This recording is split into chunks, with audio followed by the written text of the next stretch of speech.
आता आपण बघू शकता हे चीज आता तुम्हाला 2 दिवसा पहिले दाखवलं होतं जिंकलेलं. त्याला 2 दिवसा पहिले आपण औषध दिली की आता बघू शकता किती चांगला ॲक्टिव्ह झाला आहे.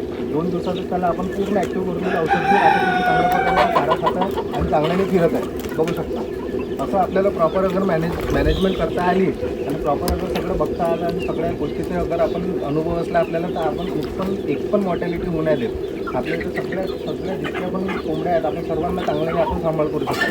म्हणून ट्रेनिंग खूप गरजेची आहे आणि चांगल्या जागेवरच्या जे गव्हर्नमेंटचे ट्रेनिंग सेंटर असतात तिथूनच ट्रेनिंग घेऊन आपण फार्मिंगची सुरुवात केली पाहिजे.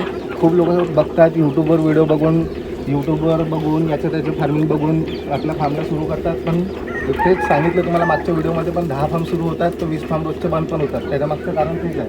आता ते पिल्लू तुम्हाला दाखवलं ते 2 दिवसापर्यंत कुठे गेलं ते तिकडे गेलं इकडं